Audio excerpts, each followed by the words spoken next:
Dando sequência à nossa programação, nós convidamos ao palco agora para a palestra com o tema Comunicação Sustentável na Realidade Aumentada, o senhor Ricardo Infantozzi.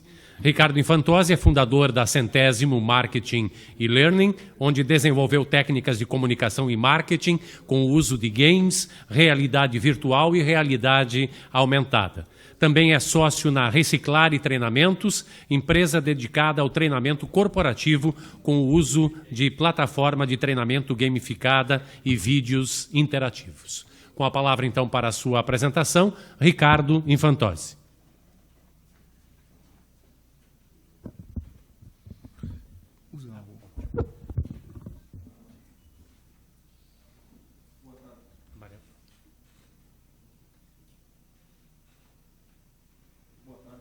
Boa tarde novamente.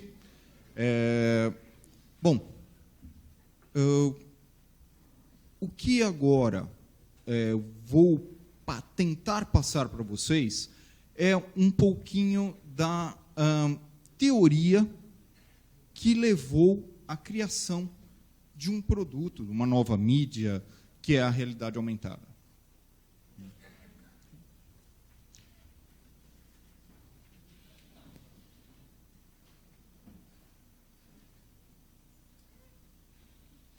Muito bem. Um pouquinho de como eu cheguei a isso. Tá? Um belo dia, um amigo meu me convidou a me tornar professor. Tá? Eu tremi. Naquele instante eu falei, mas o que eu vou falar para os alunos, não, jovens que vão querer me comer vivo? Eu não sou acadêmico. Estou muito longe disso. Eu sou uma pessoa de mercado. Eu entendo de finanças, eu entendo de funcionamento de empresa. O que eu vou fazer dentro da sala de aula? E esse meu amigo falou, exatamente o que você faz na empresa. Eu falei, bom, tentei me preparar. E, diante do meu medo de enfrentar os alunos, eu resolvi criar todo um discurso baseado em metáforas. Aquilo que eu queria passar a eles, eu achava que precisava ter vivenciamento empresarial. E a maioria nunca tinha trabalhado. Como eu ia falar de empreendedorismo de alguém que nunca tinha visitado uma empresa? Como que eu ia falar de gestão de pessoas para alguém que nunca tinha sido nem funcionário? Então, eu resolvi usar metáforas, e, na época, eu trabalhava numa empresa que desenvolvia software de realidade virtual para a educação. Bastante pioneiro, muito interessante e tal. E resolvi usar o corpo humano para falar da empresa. E fazer todas as viagens de como uma empresa funcionava usando os órgãos. Funcionou. A aula lotou. A próxima aula foi melhor ainda. As pessoas começaram a acessar a sala, e a diretoria, a coordenação, começou a querer saber o que eu estava fazendo na sala de aula que estava levando tanta gente para lá. Eu expliquei. E aí, foi uma época interessante que estava no meio daquele boom da criação das escolas de ensino superior privadas, né? Então, os grupos educacionais estavam adentrando aqui o Brasil, e eles me encaminharam algumas missões, né? E eu comecei a reformular as ementas e os planos de aula, mesmo das disciplinas que eu não lecionava. E sempre com enfoque prático. Não é? Então, como aplicar Tá? Aquela filosofia, aquela experiência acadêmica, mas para o negócio. Isso funcionou bastante bem. Bastante bem. Dei aula durante 10 anos, até a hora que eu não me senti mais capacitado a conversar com uma nova geração, que em 10 anos se modificou na universidade, e era uma geração do desafio. Era o desafio do celular. Eu apresentava um tema, continuei com apresentando de uma forma diferente da tradicional, mas já não era suficiente. Porque o que eu mais ouvia na sala de aula era assim: professor, o senhor acabou de dizer tal coisa e eu acabei de consultar aqui na internet, o senhor está certo. Eu falava, poxa, muito obrigado, né? Isso é muito interessante, né? Saber que ratificação do que eu estou falando. Mas a forma da aula, ela realmente tem que se transformar. Como o Henrique disse ontem, muito bem, ela tem que ser participativa. O jovem, ele já tem a informação. Eu não preciso mais dar a teoria completa para ele, eu preciso dar a orientação. E aí, ele vai acrescentar com o cabedal dele e dos colegas, mais conteúdo àquele currículo. Muito bem. Isso tudo me levou a pensar como eu posso alcançar novamente esses jovens. E aí, tentando entender como esses jovens pensam, agem e convivem. Em que contexto eles estão inseridos? No contexto da sustentabilidade? Ótimo. Sustentabilidade é muito bom. Sustentabilidade garante o futuro. Mas para fazer qualquer coisa que não nos é material hoje, não é acessível, eu preciso ter uma coisinha. Esta coisinha chama-se motivação. Ter motivos para agir. Como que eu terei motivos para agir para continuar fazendo esse mundo girar, esse mundo verde, esse mundo lindo, belo e maravilhoso? Ou como encontrar esses meus motivos para agir? Particularmente, eu fui motivado por essa figurinha. Esse é Francesco, meu filhinho de 1 ano, e que me deu uma nova perspectiva de como entender esse jovem que está nascendo.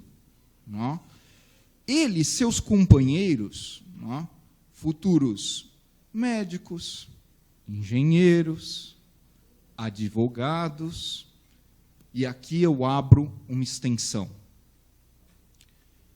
biofísicos, tecnojuristas,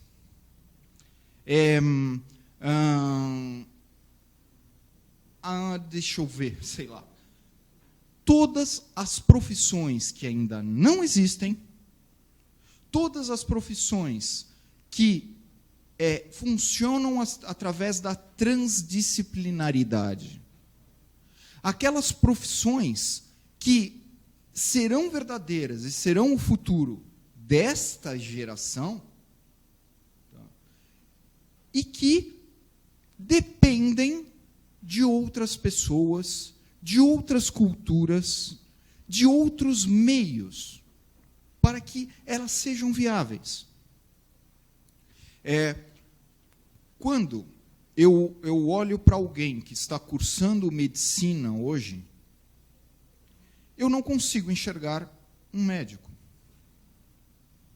Eu consigo enxergar uma pessoa que terá um conhecimento maior do corpo humano e do seu funcionamento e que poderá interagir com, talvez, um engenheiro que construa uma máquina melhor de diagnósticos.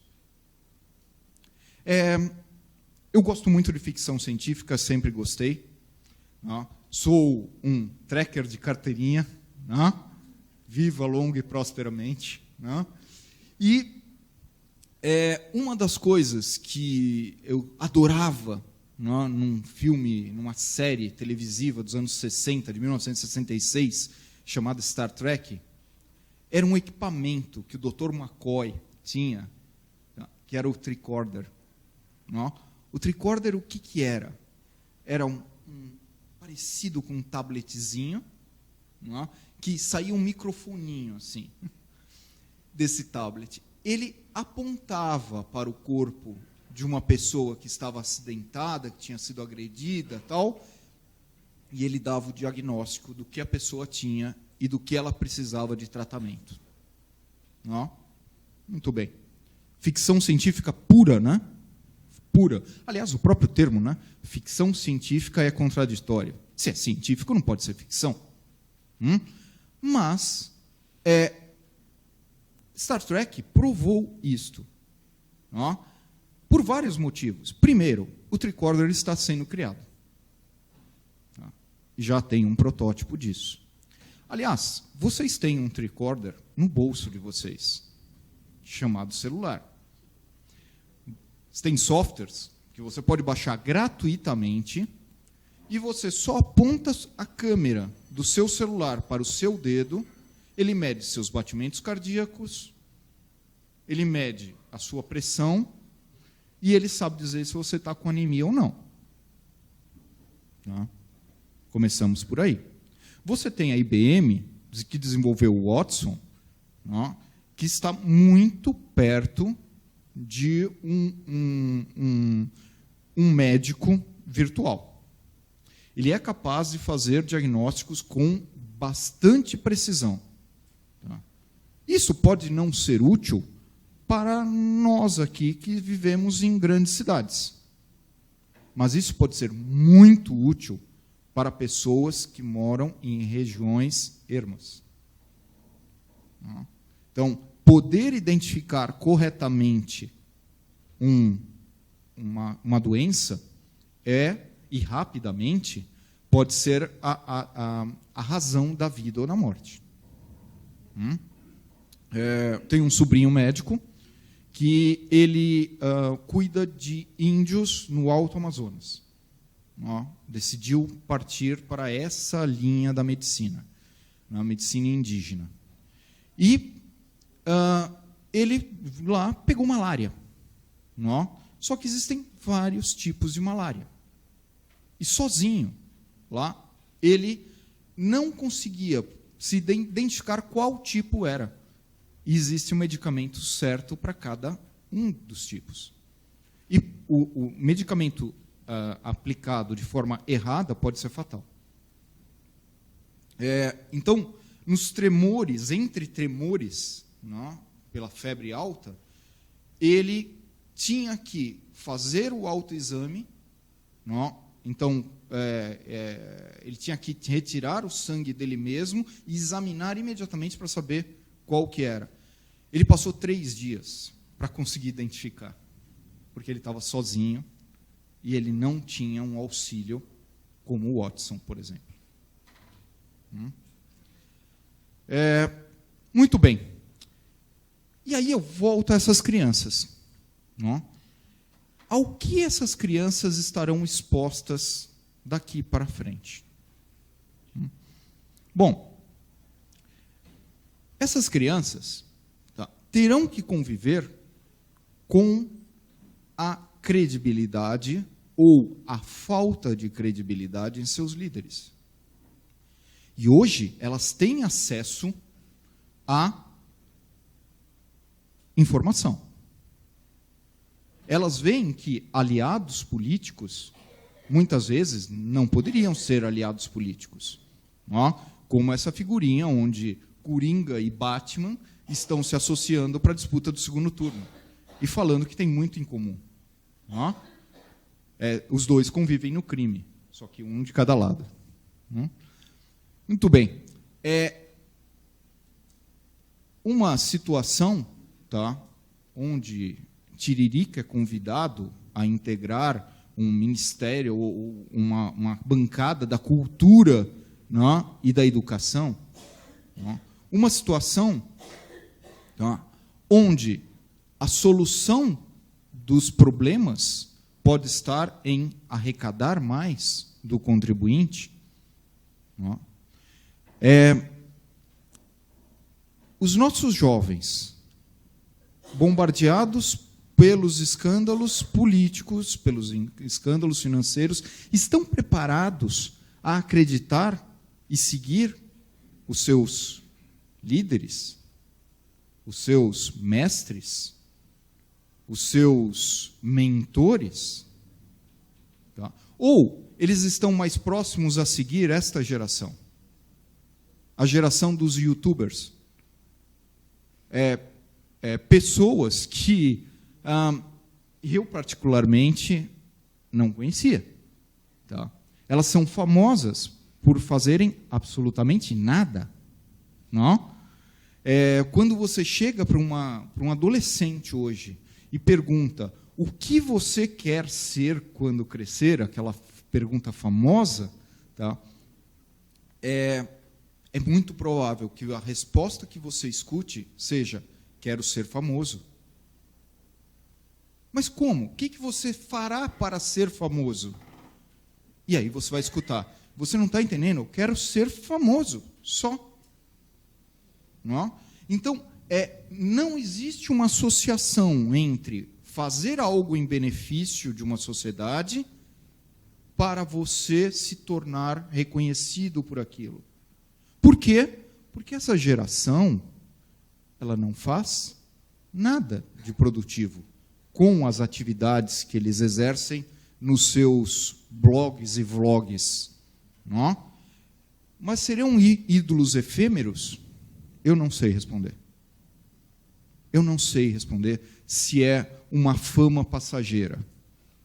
A principal pessoa que faz parte deste cotidiano jovem se chama Kéfera. Ela acaba de lançar um longa-metragem que está sendo exibido em inúmeras salas de cinema. E provavelmente baterá recorde de bilheteria. Então, é esse jovem que chegará ao mercado de trabalho, é esse jovem que, em 2026, deterá 75% no mercado de trabalho. Produzindo o quê? Preparado para fazer o quê? Diante disso, a gente tem duas atitudes. Proibir que os nossos jovens acessem este conteúdo, tá? Que não adiantará absolutamente nada. Absolutamente nada. Tá? Eles continuarão acessando. Ou agir com armas iguais. Tá? Se eu quero passar valores, se eu quero passar conteúdo, usarei as mesmas ferramentas que são usadas para passar a falta desse conteúdo. Então, criarei vlogs, criarei meios idênticos de comunicação que acessem o jovem, de tal forma que ele tenha, no mínimo, duas vertentes de opinião. Não adianta, gente, hoje em dia, você preparar um compêndio de 500 páginas e entregar para um jovem e falar: olha, ao invés de acessar o YouTube, você vai ler isso aqui. Não vai funcionar. Então, a Kéfera tem 8 milhões de seguidores. Exato. Exato. E por quê? Porque eles falam a mesma linguagem. Então, não adianta sermos catedráticos, porque a mensagem não será recebida. Comunicação, como disse o nosso palestrante anterior aqui, a comunicação implica em um transmissor, um receptor e um código, tá? Para que a mensagem seja compreendida. Se o código que eu estou usando está errado, a mensagem não será recebida. Não? Então, eu preciso me comunicar usando as mesmas ferramentas. Por quê? Esta geração, tá, é a primeira geração que nasceu com aptidão digital. Eu, com meu filho Francesco, eu pretendo evitar ao máximo, adiar ao máximo a exposição ao digital. Não? Mas isso, eu tenho consciência que isso vai durar pouco tempo. Não? Isso vai durar, pretendo que eles tenham essa exposição a partir dos 4 anos. Mas é uma ilusão. É uma ilusão. Não? Mas, assim, minha esposa é bem mais radical que eu. Então, ela não deixa nem que eu use o celular perto dele. Só que, às vezes, toca, né? Toca, você atende, e ele já vai com o dedinho lá e faz assim. 1 ano. Não, eu nem passo isso para ele. Eu não passo, ele não assiste televisão. Ele não assiste... a gente mudou os móveis de casa, mudou a posição, justamente para que ele não seja exposto muito cedo a uma massificação. Isso é engraçado, né? Porque uma pessoa que trabalha com comunicação, ela está evitando a comunicação? Sim, porque eu sei dos efeitos. Ah? Então, é a mesma coisa que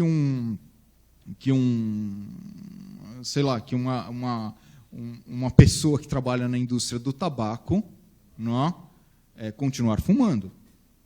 Não faz sentido. Não? Ela sabe dos efeitos. Então,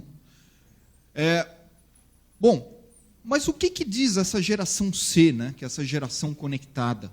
Não? Essa geração, 81% das crianças menores de 2 anos têm alguma pegada digital. Tá? Eu fiz questão de procurar o Francesco na web e tal, ele não tem ainda. Tá? Mas por quê? Também, mais uma vez, recomendações da minha esposa, e eu sou ajuizado, eu obedeço. Né? Eu não publico foto dele no Facebook, eu não publico em nenhuma rede social. Então, a gente protege um pouco dessa exposição. Não? Por quanto tempo, não sei. Mas o interessante, não? Alguns dados aqui, não? Esses jovens trocam de plataformas digitais 27 vezes em 1 hora. Ele está no Twitter, ele vai para o Facebook, ele sai do Facebook, ele vai para o Snapchat, ele sai do Snapchat, vai para o WhatsApp, aí ele volta para o Twitter. Não. Então, assim, é uma pessoa que passou a usar Instagram e agora acha que isso aí é obsoleto. Não? E ele vai e volta para essas mídias diversas 27 vezes em 1 hora. Esse jovem, não, 66% procura uma loja se ver um amigo que fez check-in. Caramba! O que significa isso? Significa que essa pessoa não é mais impressionada pela mídia tradicional. Quando a Nike vai lá e anuncia um tênis no horário nobre, né, da novela, sei lá, das 9, né, e paga alguns milhões para isso, para essa repetição ter algum efeito, não é isso mais o decisório desse jovem. Ele primeiro checa com os amigos se esses amigos gostaram daquilo, para então ele tomar uma decisão, se vale a pena ele comprar ou não. Uma outra informação relevante aqui, ó. Assistem televisão com 2 ou mais dispositivos eletrônicos. Então, aliás, televisão é algo que está quase obsoleto, não? Na linguagem, no dia a dia dessa geração. Ele assiste de passagem, não? De passagem. E ele não para. O Zap é constante, ele só passa para ver o que está sendo exibido, mas ele não acompanha diretamente. É uma geração que não tem paciência de esperar nada. Por isso o sucesso do Netflix. Porque ele pode ver toda a temporada da série preferida dele de uma vez só. Ele não vai esperar semanalmente o lançamento do próximo episódio. Ó. É tudo imediato, tudo para agora. Ó.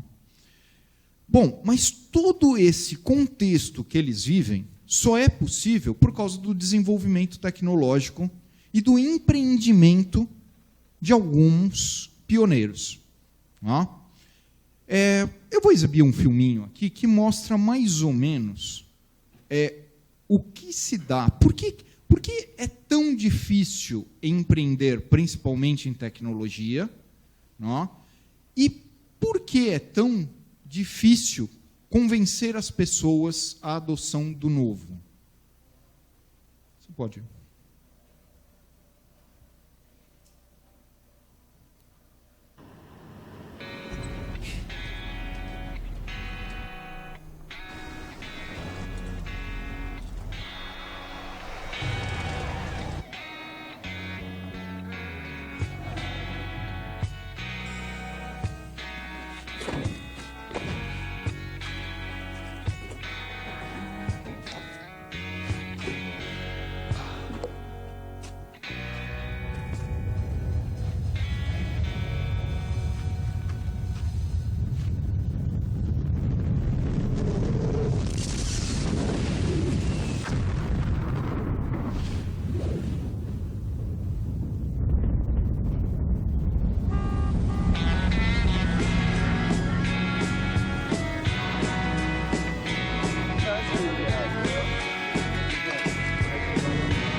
Empreender com alguma chance de sucesso significa ir onde ainda ninguém foi. Não? Só que para isso não basta ir aleatoriamente. Com certeza, este indivíduo que dirigiu pelo deserto se informou muito bem do acontecimento que haveria naquele espaço, naquelas coordenadas. Ele teve que estudar muito, provavelmente numa área que não é a dele. Ele vende lanches.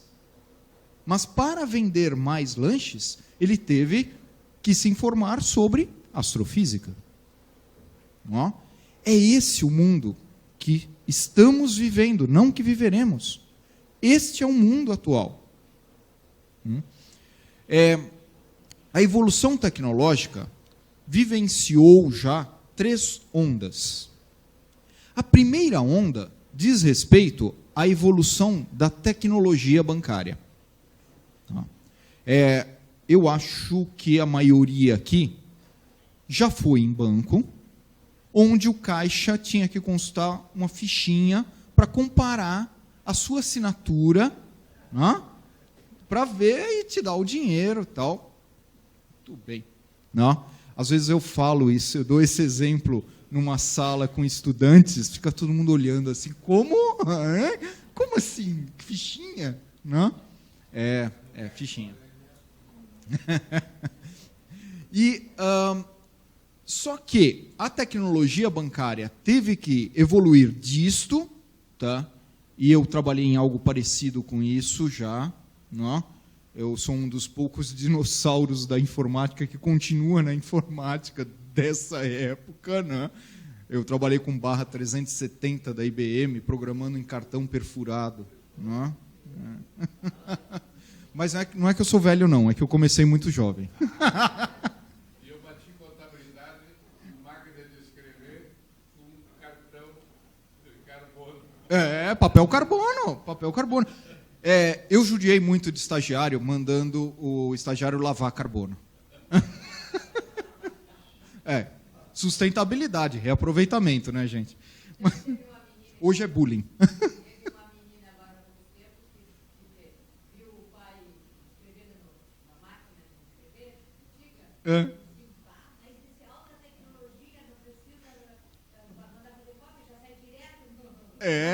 Não, e se pensar bem, é uma alta tecnologia mesmo, porque é um computador que já imprime.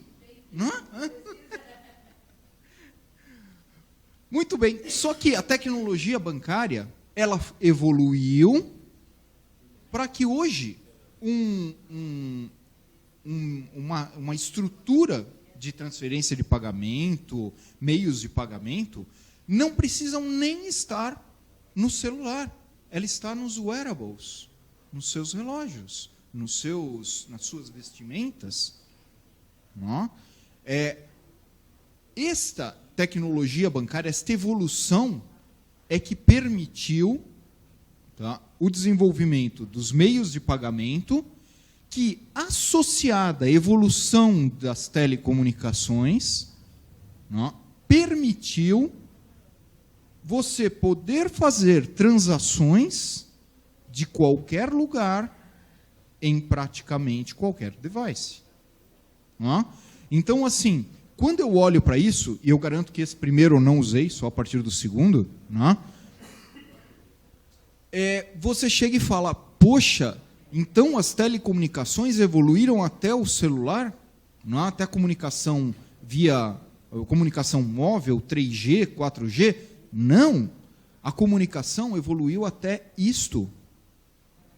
Hoje, a comunicação está na nuvem. Não?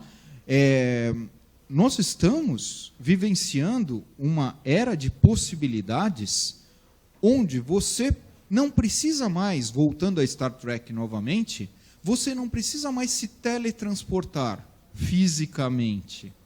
Porque tudo que você faz, você pode fazer pelo meio digital. É uma forma de teletransporte. Não é? A terceira onda tecnológica varreu o varejo. Quantos tinham conta, cadernetinha no Empório? Não é? Eu lembro, eu ia na padaria de casa, só pegava os pãezinhos, o seu Manuel anotava na cadernetinha, no final do mês meu pai passava lá e pagava. Freguês e caderno. Exato. Não? Hoje, o que nós temos? Tá? Nós temos a Tesco, e eu não estou falando de hoje, tá? Porque a Tesco faz isso desde 2013. A Tesco é uma grande multinacional do comércio varejista, né? E isto aqui que vocês estão vendo embaixo não é um supermercado. Isso é um metrô. Isso é um metrô de Seul. Onde os clientes que estão indo para casa, eles, nos painéis, enquanto eles esperam o metrô, eles têm as imagens dos produtos dispostos como estão na gôndola do supermercado e eles acessam através de QR Codes, não? Eles acessam pelo celular determinado produto, colocam a quantidade que eles querem daquele produto, tá? E o horário que eles querem que faça a entrega. Eles pegam o metrô, quando eles chegam em casa, alguns minutos depois, chega a encomenda. Não? Então, um supermercado não precisa mais ter presença física. Ele precisa ter uma central de distribuição muito boa. Não? Mas isto aqui só é possível porque as duas primeiras ondas tecnológicas vieram. Então, eu primeiro desenvolvi o sistema bancário, meios de pagamento. Depois, eu desenvolvi um sistema de telecomunicações viável, para depois ter um varejo presente em qualquer lugar. Isto, gente, é consumismo?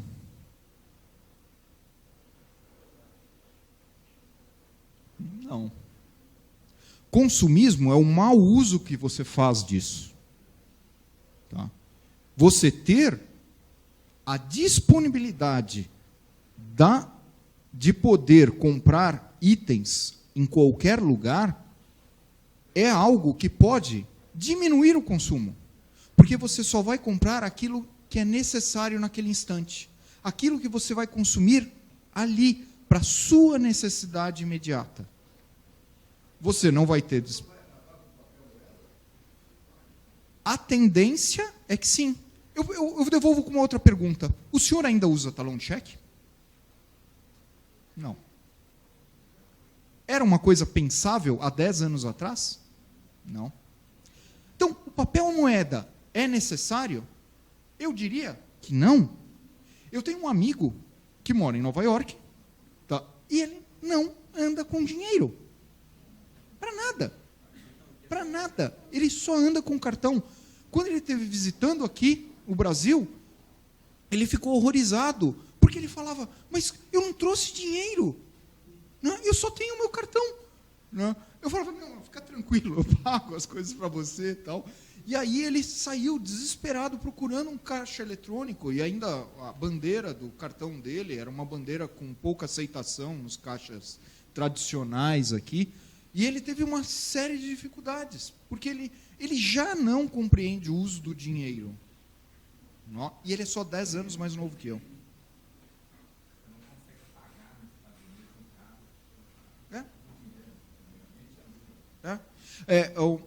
Um outro exemplo de um amigo, ele tinha $10.000 guardado lá, e ele guardou, ele tinha uma casa lá que a mãe dele morava lá, tal, e ele guardou esses $10.000 embrulhado num plástico atrás da privada. Não é? E só que mofou o dinheiro. Mofou. Quando ele chegou lá, o dinheiro mofado, ele falou, o que eu faço, tal, vou levar ao banco. Não? Ele levou ao banco e falou, tem como trocar esse dinheiro? A pessoa falou para ele, olha, o senhor vai nesse endereço aqui, o senhor vai deixar o dinheiro aqui comigo, o senhor vai nesse endereço aqui e tal, que lá o senhor vai retirar o seu dinheiro. Ok. Ele pegou, tal, foi fazer umas compras, não sei o que, tal, e foi depois para o endereço dado. Tá? Foi recebido na porta por um agente do FBI. Estou falando sério. Ele foi recebido por um agente do FBI que exigiu saber dele de onde vinha aquele dinheiro. Tá? Ele falou, não, era o dinheiro que eu tinha guardado atrás da privada. E assim, o agente sabia o nome dele, quis saber por que ele demorou para ir, porque antes de ir ele passou na loja tal. Ele estava monitorado do instante que ele saiu do banco até o momento que ele chegou no FBI. Sem saber que era o FBI que ele estava indo. Não? Felizmente foi tudo esclarecido, tal. O agente deu os $10.000 para ele, tá? Com a recomendação de ele não ficar com tanto dinheiro. Não? Interessante, né? Bom, e agora, o que nós estamos vivenciando já? Não é mais a terceira onda. Nós estamos falando, tá, de uma quarta onda. E aí eu peço ajuda dos universitários, mais especificamente de um ídolo meu, que é o professor Lully. numa cidade grande, como São Paulo, Rio de Janeiro, Salvador, ele vai passar 2 horas, 2 horas se ele for sortudo, ele vai passar de 2 a 5 horas por dia no trânsito, seja o trânsito porque ele está no carro, seja o trânsito porque ele está no transporte público. E se você está no transporte público, você está realmente preso ali naquele espaço. Você vê um ponto de ônibus hoje, está todo mundo com um fiozinho pendurado na orelha. Esses caras estão ouvindo os telefones celulares. Ou seja, esse cara está preso, exposto à mídia, num espaço de 3 horas por dia.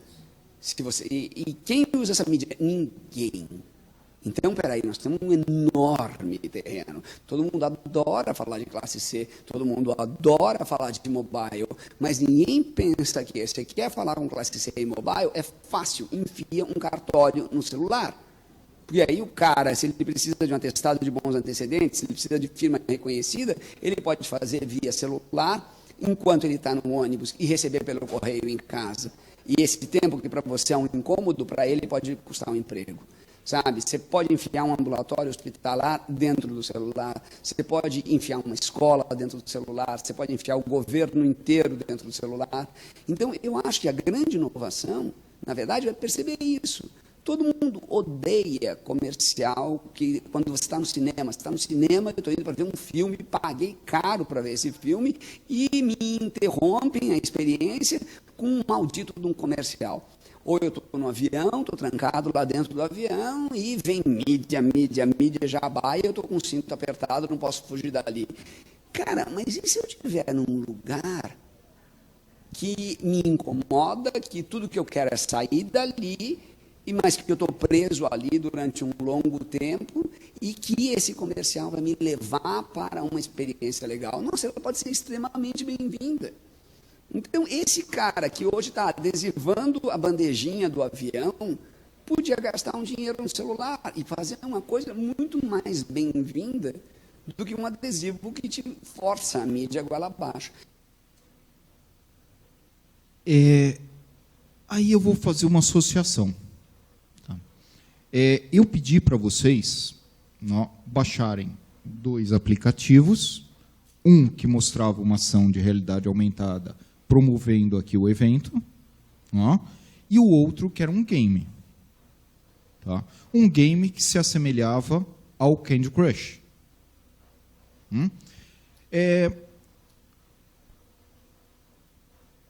Eu gosto de transporte público. Tá? É cheio, nem sempre é agradável quando está chovendo, só que eu não tenho paciência no trânsito. Então, eu prefiro deixar o carro em casa todas as vezes que eu posso e eu vou de transporte público. E eu, olhando as pessoas no transporte público, completamente hipnotizadas por um joguinho chamado Candy Crush. E as pessoas lá, focadas naquilo, perdendo a estação do metrô que vão descer, de tão concentradas que estavam. Eu parei e pensei, por quê? Por que as pessoas dedicam tempo, dedicam atenção, concentração para isso? E a resposta que eu obtive é, elas estão em busca de algo que as distraia do meio de transporte que é inconveniente, que é cheio, que é desagradável muitas vezes. Então, por que ao invés de perder tempo com aquilo, ela não use a mesma atratividade daquele jogo que estimula tanto a concentração dela para o aprendizado? Não? Diante dessa resposta, eu lancei isso para uma empresa de cartões de crédito, uma bandeira chamada Mastercard. Porque eles tinham um problema. Eles tinham um problema chamado Programa Surpreenda. O Programa Surpreenda é um programa de benefícios, de fidelização, tal, para o uso do cartão de crédito. Então, se você passar o cartão de crédito, você acumula pontos, e esses pontos podem ser revertidos em prêmios. Muito bem. Os vendedores, as pessoas que trabalham na operação de telemarketing, que vende os cartões de crédito, não mencionavam a existência do programa Surpreenda.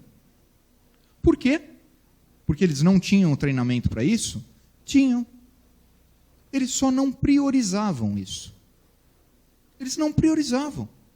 Não era importante para eles oferecer o programa, mas era importante para a companhia, que investiu muito dinheiro nisso. Então, nós desenvolvemos para eles um joguinho como esse que eu pedi para vocês baixarem, onde promove os patrocinadores do evento, tá? E só que nesse caso ele promovia os participantes do programa Surpreenda. Tramontina, Cinemark, Bob's, não? E em fases diferentes mostrava quantos pontos você precisa para trocar os produtos e tudo mais. Mas jogando combinações de ícones iguais como o Candy Crush.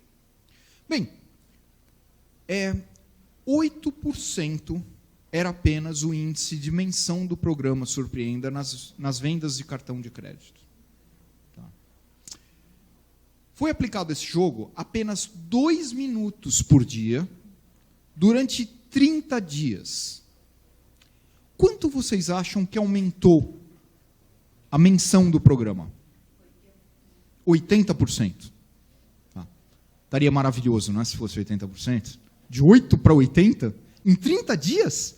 2 minutos por dia? Estamos falando em 40 minutos, mais especificamente 44 minutos, né? 44 minutos de treinamento, aumentar esse índice. Não chegou a 80%. Chegou a 100%.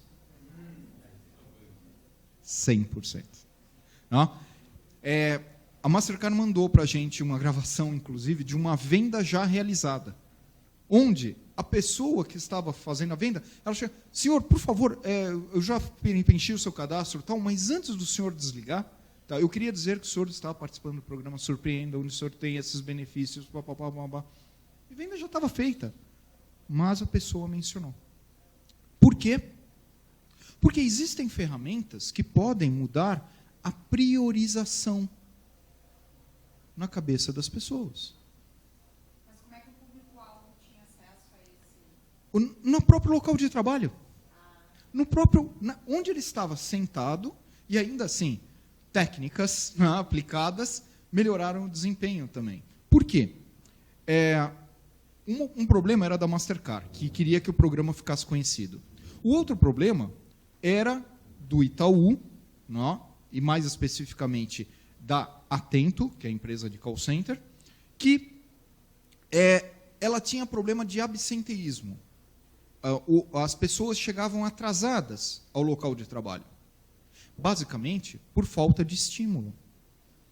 Elas não tinham estímulo para chegar no horário. Por quê?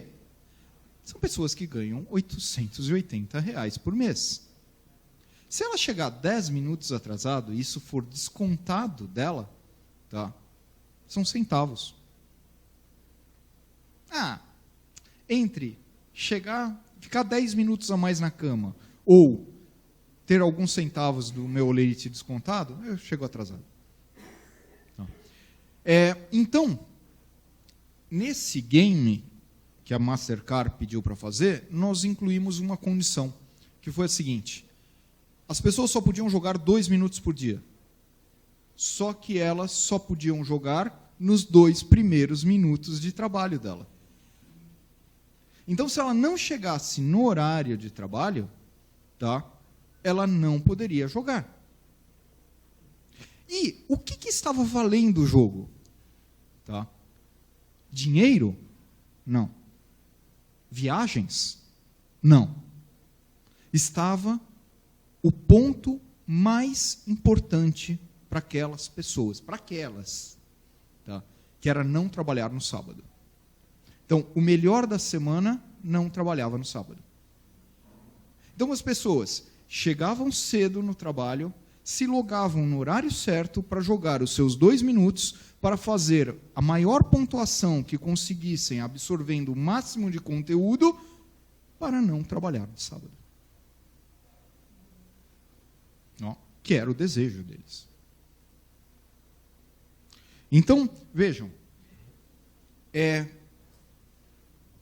o uso da tecnologia, tá, que era algo de entretenimento puro, tá, pode ser utilizado para aprendizado. E o mais interessante, né? O mais interessante é que elas passaram a ganhar mais porque passaram a melhorar a performance de vendas com o aprendizado. O que nós fizemos foi dar significado para aquilo que ela estava fazendo, através da ludicidade. Porque é a forma como eles entendem. Esses jovens que trabalham no telemarketing, gente, geralmente estão no seu primeiro emprego. Geralmente são pessoas com baixa formação intelectual, tá? E sem perspectivas. A partir do momento que você dá significado para aquilo e que você atrai a esse significado com a ferramenta adequada, que no caso deles é a ludicidade, tá? Você gera novas oportunidades para esse jovem. Então, a quarta onda tecnológica é a comunicação 1 para 1. O que quer dizer isso? Tá? Quer dizer o seguinte: se eu estou sentado em frente à televisão e passo uma propaganda da Nike, tá? Ela não me interessa. Eu não estou procurando um tênis hoje. Eu não vou prestar atenção nisso. Tá? Não é a minha necessidade, não é aquilo que eu estou procurando. A publicidade só tem efeito comigo ou com vocês a partir do momento que é aquele seu desejo naquele instante. Caso contrário, você está fazendo uma publicidade condicionante. Eu vou investir milhões e milhões para que você passe a desejar o meu produto, independente de precisar ou não. Isso é consumismo.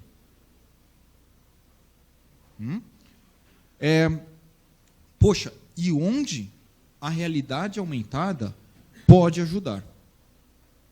Exatamente nesta quarta onda. Aqui, gente, quando eu pedi para que vocês baixassem um aplicativo e apontassem para cá, eu dei a possibilidade a vocês de assistirem uma mensagem da ADCE sobre os seus valores, sobre os seus princípios, que você pode fazer em qualquer lugar que tenha o logotipo do FAS.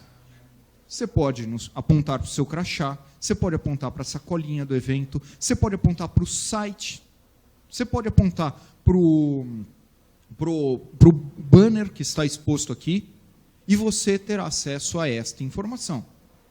A hora que você quiser, não a hora que alguém estiver te impondo. Não? A informação, quem vai demandar é você. Ninguém está forçando você a ver.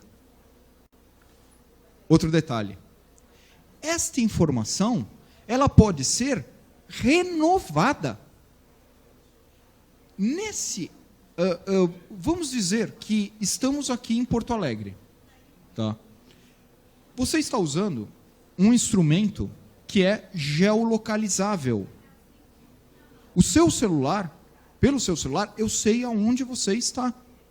Eu sei que você está aqui, neste edifício, que é o Centro de Convenções do São Rafael. A mensagem que eu toco para você pode ser diferente da mensagem quando você estiver na sua casa. A hora que você chegar e apontar para mostrar a sacolinha para alguém e mostrar a realidade aumentada, nós não preparamos isso, mas ela poderia ser uma mensagem diferente, poderia ser uma mensagem para a sua família. Poderia ser uma mensagem, tá, para os seus empregados, quando você estivesse na sua empresa. essa mensagem pode ser renovável periodicamente. Então, ela nunca vai perder a validade. Então, você poderia estar preparando o evento do ano que vem já, tá, com novas mensagens quinzenalmente, usando o mesmo aplicativo, com o mesmo logotipo. Imaginem na educação. Eu tenho um livro didático, ou eu tenho uma apostila. Eu sou um estudante que, devido aos inúmeros fatores de distração, eu não prestei atenção na explicação do professor. Por quê? Eu estava mandando o WhatsApp para alguém, porque eu estava conversando com o colega do lado, por algum motivo, eu perdi a explicação do professor. O professor passou a minha tarefa. Não? Ainda bem que ainda existem escolas que passam tarefa. Essa pessoa chegou em casa, esse aluno chegou em casa e foi tentar resolver o problema. Só que ele perdeu a explicação. Ele olha para aquilo e fala, não sei. O que ele faz? Desiste. Ele desiste. Ele fala, isso aqui eu não sei, eu não entendi. Imagine se naquele instante, tá, ele apontasse o celular dele para o livro e surgisse o professor, não aquele professor, mas o professor autor, o autor daquele livro, e resolvesse um exercício semelhante para que ele tivesse a referência. E aí sim, ele teria um tutor na sua casa, no momento que ele precisa, no momento que ele está com a dúvida. Porque é muito esperar que esse jovem, no dia seguinte, volte para a escola, tá, e fale, chame o professor e fala, professor, não consegui resolver o problema, o senhor pode me explicar aqui? Primeiro, que o professor não vai ter tempo de fazer isso. Segundo, tá, que este aluno não vai trocar o convívio com seus pares para ir buscar o conhecimento junto ao professor. E ter ainda a possibilidade de tomar uma bronca.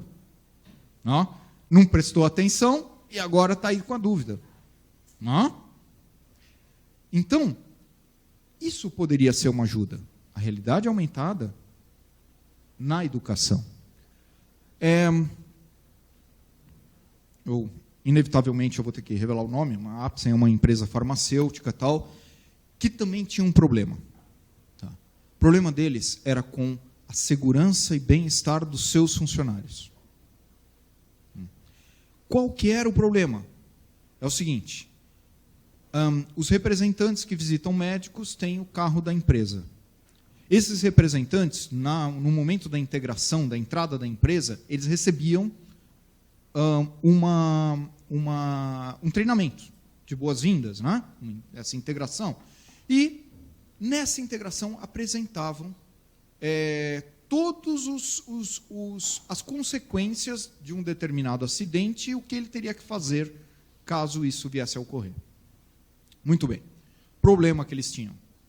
2 anos, 3 anos depois que a pessoa estava na companhia, ela realizava o primeiro acidente dela. Ele lembrava do que ele tinha visto há 3 anos atrás? Não, ninguém vai lembrar. Resultado, ele às vezes era hospitalizado, o carro ia de reboque para algum lugar, não? E a área, que é uma área que eles chamam de SMS, Segurança, Medicina, Segurança, Meio Ambiente e Saúde. Esta área só ficava sabendo quando o funcionário retornava ao trabalho, depois da licença. Aí já era tarde, ele não podia fazer nada, a empresa não podia ajudá-lo. O que foi criado? Um selo. Um selo que é, como aqueles de companhia seguradora, é fixado no porta-luvas do carro. Em caso de acidente, ele aciona o selo e aparece uma pessoa que vai perguntar para ele o que está ocorrendo. Tá? O que está ocorrendo? Qual o seu problema? É relativo à segurança, meio ambiente ou saúde? Ah, é relativo à segurança. Clicou. Você teve um acidente? Sim. Tá? Ele clica sim. Tem vítimas? Não. Tá? Então, vamos apenas cuidar do carro. Então, ó, liga para o número tal, não sei o quê, clica aqui que ele já faz a ligação automática. Clica, já fez a ligação, tal, já chamou o guincho e já resolveu o problema. É meio ambiente. O descarte de medicamento não pode ser feito em qualquer lugar. Não? E a farmacêutica recebe multas altíssimas quando a vigilância sanitária descobre algum descarte irregular. Então, na caixa de medicamentos que ele leva, tem o mesmo selinho. Na hora que ele clica lá que algum medicamento venceu, ele clica, aí ele tem lá que tipo de medicamento que é, se é um antibiótico, um analgésico e tal, e como fazer o descarte disso. Tudo por vídeo. Ó. Na saúde, dicas de como manter o bem-estar dele, já que ele fica dirigindo muitas horas por dia, quais os exercícios que ele tem que fazer para melhorar a postura, para não impactar tanto os músculos. Imaginem, num ponto de venda, num supermercado, gente. Tá? Eu cheguei no supermercado, eu olho um determinado produto, pacote de carne seca, tá? E falo, eu gosto de carne seca, vou comprar 10 caixas disso. E depois eu vejo o que eu vou fazer. Tá? Será que isto é uma atitude sensata? Quanto tempo aquela carne seca ficará guardada até passar o vencimento e eu ter que descartá-la? O consumo, ele não tem que ser pensado sobre uma ótica do que eu poderei fazer com aquilo, mas sim quais os benefícios que isso me trará. Então, imagine eu chegar no supermercado, apontar para um determinado produto, tá? Aparece um chefe de cozinha me dando uma sugestão do que fazer com aquele produto. Tá? E ainda, a dica do que mais eu preciso de ingredientes, já que eu estou no ponto de venda, o que eu posso comprar mais para fazer aquele prato. Não? Agora, e se eu estou na minha casa, eu preciso dessa informação?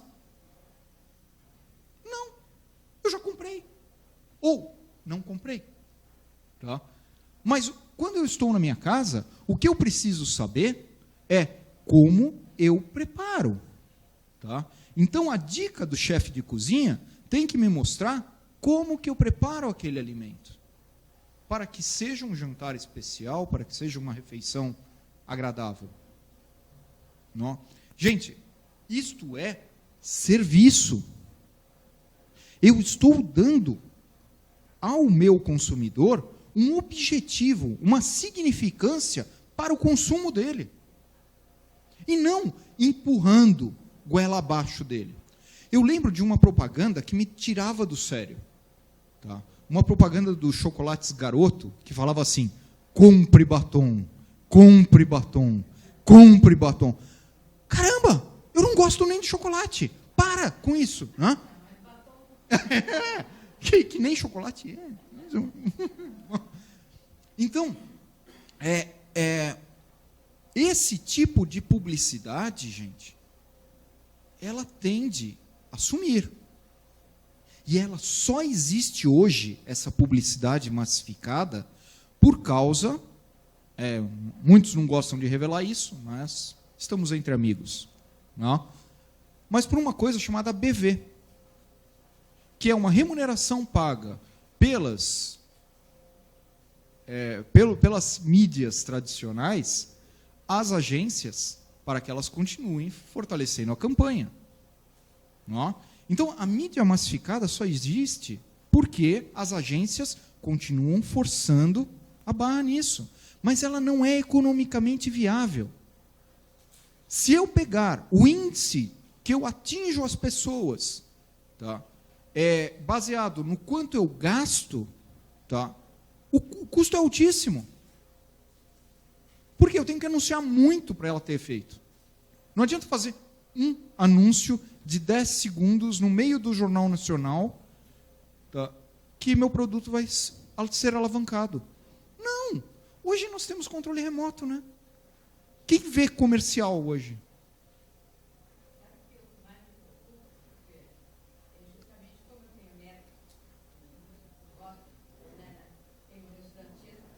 A massificação da mídia está se dando na qualidade pequena. Yes. E quem que falou do Alana ontem?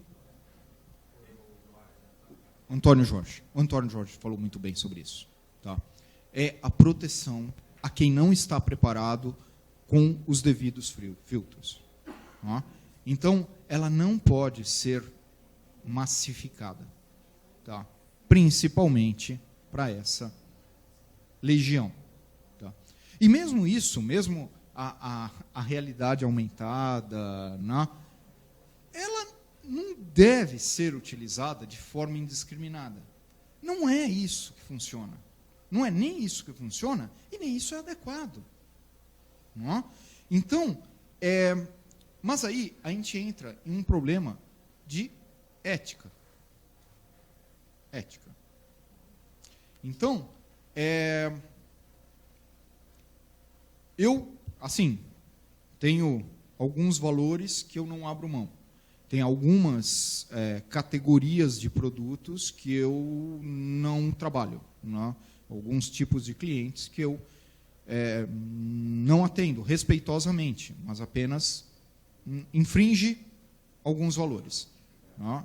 E, assim, a gente já fez produtos para a indústria de brinquedos, tá? Com realidade aumentada.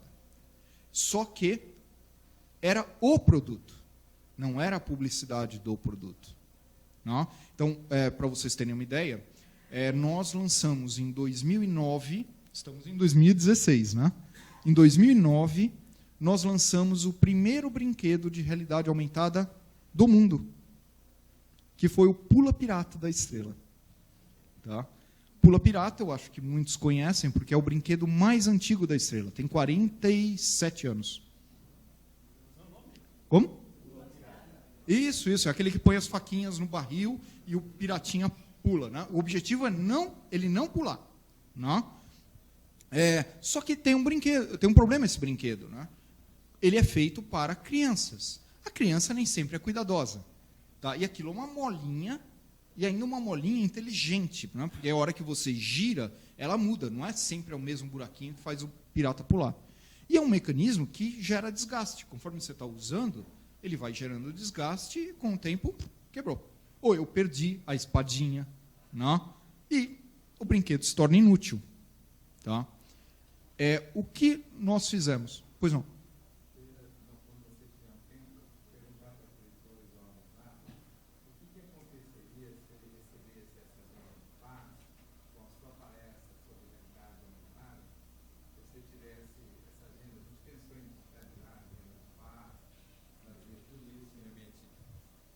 Eu, Fantozzi, a gente tinha pensado em trazer toda essa agenda desse ano para ambiente digital, toda essa questão. O que aconteceria com vocês se recebesse lá do FAS, o programinha no seu computador, pedisse lá para baixar um aplicativo e você visse as palestras, ele naturalmente que ia chamar a atenção para você vir aqui. Você acharia que era um lance mais legal? Na sua escola, você divulgaria para alguém, mostraria para todo mundo ou não? Como que seria para você?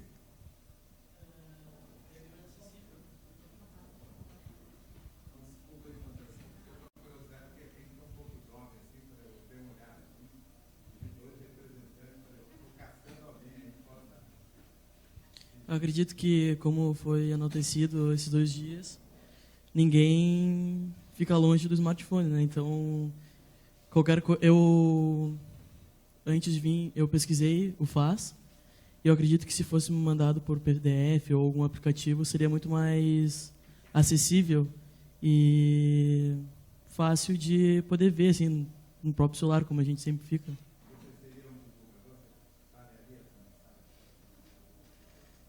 Sim, porque aí é que está. poderia pegar e mandar publicar no meu Facebook ou no WhatsApp para alguns grupos ou amigos convidando, né? Ficaria bem mais fácil.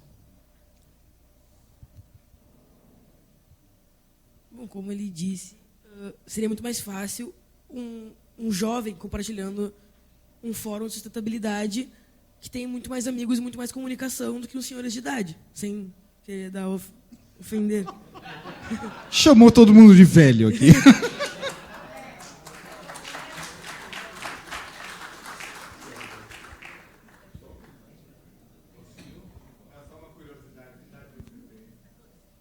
Com 14 anos. Legal. Bom, aqui eu já falei aqui citando. Uma situação engraçada, né? Eu ia proporcionar a vocês uma experiência, tá, de caçar Pokémon. Né? A gente chegou a preparar o aplicativo. A gente chegou a preparar o aplicativo, tal. Ele está até com o nome ADCE Go. Só que eu não divulguei aqui para vocês porque eu achei que ia ser um tumulto aqui na sala. Porque o que nós faríamos era o seguinte: nós iríamos espalhar o logotipo dos patrocinadores e apoiadores, tá? E íamos pedir para vocês caçarem. Não? Então...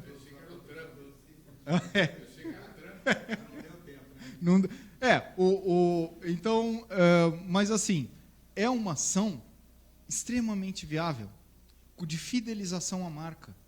Não? Imagine que vocês, com um produto de vocês, atraindo consumidores para o seu ponto de venda, para que eles tenham exposta a oportunidade de visualizar o seu produto e tomar a decisão de compra ou não. Tá? Mas você levando as pessoas ao ponto de venda. Então, imaginem uma indústria que queira colocar o produto dela num varejo, com uma ferramenta dessas. Eu estou levando clientes a você. Tá? Deixe-me ocupar um pequeno espaço da sua gôndola. Não? E aí, o uso que seria feito dessa caça, aí é o uso ético. Então, poderia ser educacional. Eu estou caçando produto, mas eu estou recebendo em troca informação para o meu crescimento. Por exemplo. Por exemplo.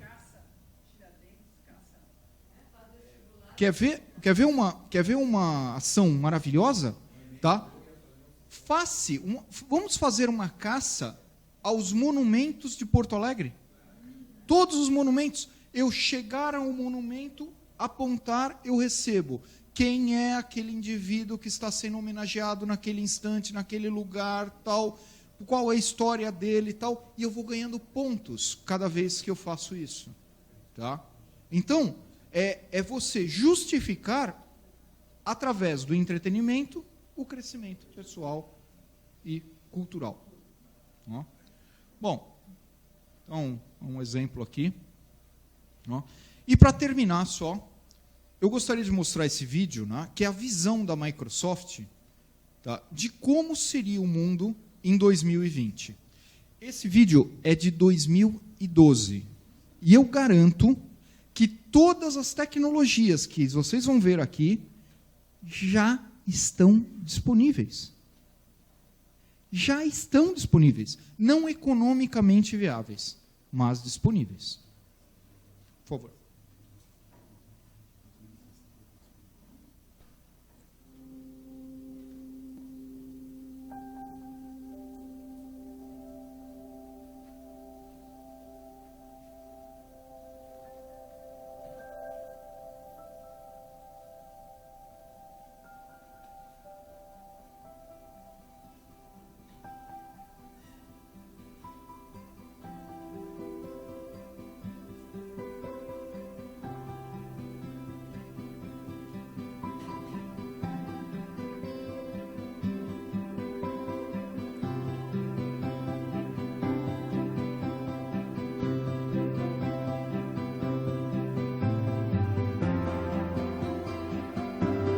Vejam, o que nós estamos vendo aqui?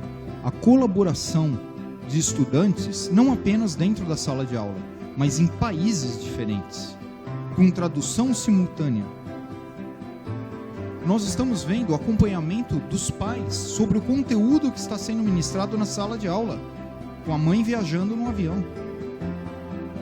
Nós estamos vendo papel inteligente, onde a informação contida naquele pedaço de papel, lógico que não é um papel, não, mas ela é renovável.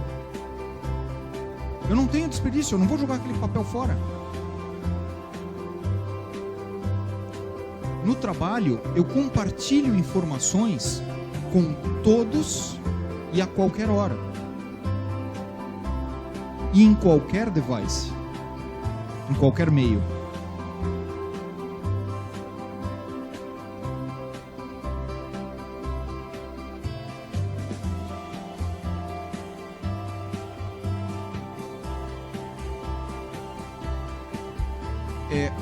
Todas as informações podem estar dentro de Big Datas, grandes meios de armazenamento, onde as respostas podem ser instantâneas aos questionamentos.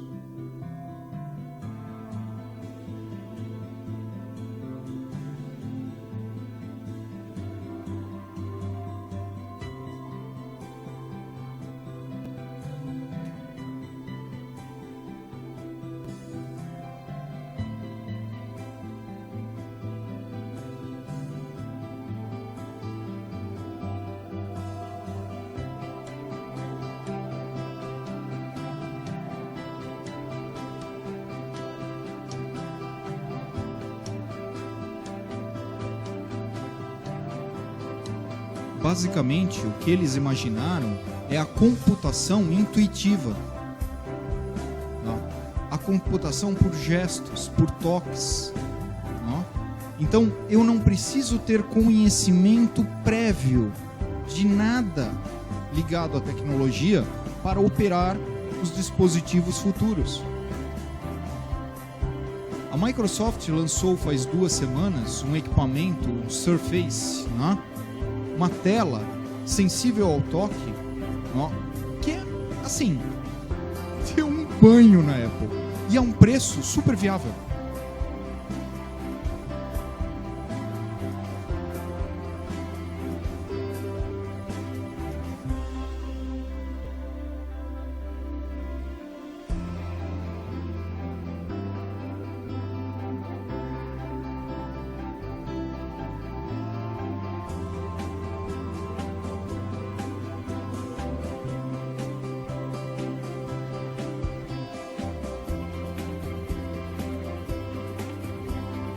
Telas de vidro inteligentes estão sendo usadas nos hospitais nos Estados Unidos para discussão entre os médicos.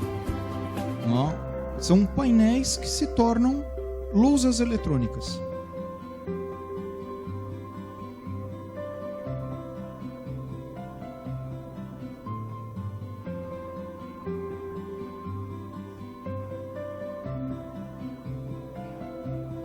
Isso, teoricamente, é um substituto do papel.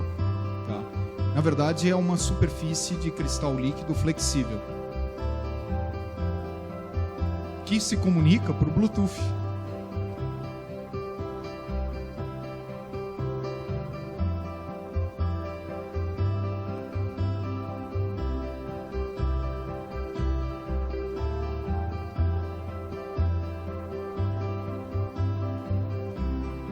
Vejam, se vocês tentarem ir no mercado hoje comprar, não vão achar esses produtos, tá? Mas eles são produtos de laboratório já concretizados. Existem, eles apenas não têm a viabilidade econômica para chegar ao mercado.